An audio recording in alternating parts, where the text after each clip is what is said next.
falar de louvor. É importante saber que não existe lugar específico para louvar a Deus e se ter verdadeiros adoradores. É um louvor cheio de formas de tradições ou invenções impostas pelos homens. Ele quer um louvor que saia do coração. Quando nós estamos adorando a Deus em espírito e em verdade, nossa adoração se transforma numa linda expressão de louvor. Todo aquele que pertence ao Senhor não somente deve, como também pode louvá-lo. Todo aquele que tem fogo, louve ao Senhor. Deus conhece o teu coração, por isso não basta apenas louvar, é preciso ter também uma atitude correta de louvor. Qualquer expressão de louvor não tem nada a ver com palavras escritas ou faladas, se não forem acompanhadas de vida de fé na palavra de Deus. Igreja, devemos louvar ao nosso Deus de todo o coração. O louvor depende do grau de intimidade entre vocês.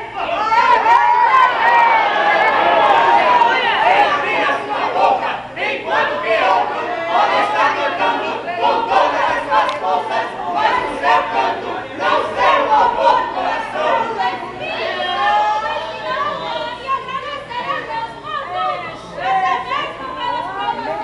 Cantarei ao Senhor enquanto viver.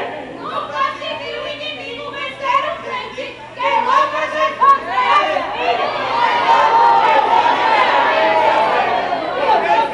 Deus faz e Deus pode. Quando não quer, mas quem o validará? A Deus pertence O poder, a glória, a autoridade,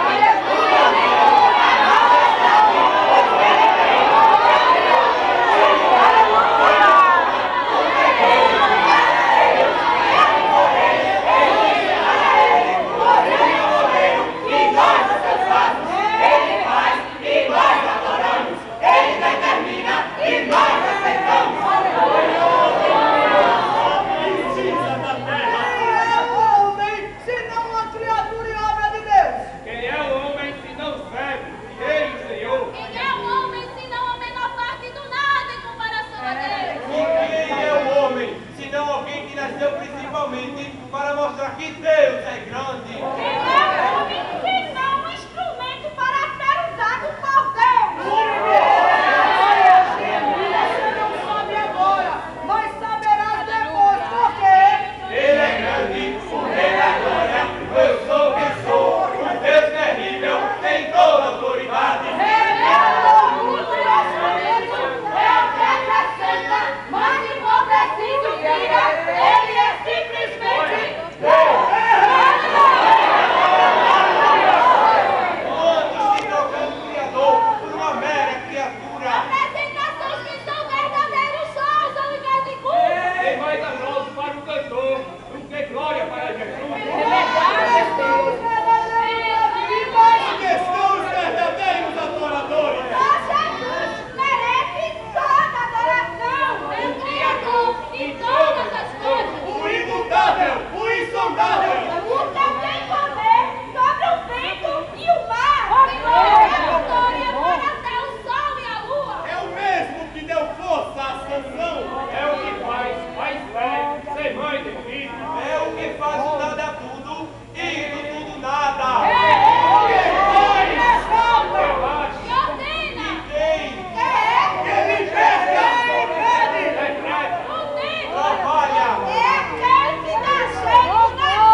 Os irmãos vão achar o hino oficial e ficar na programação aí.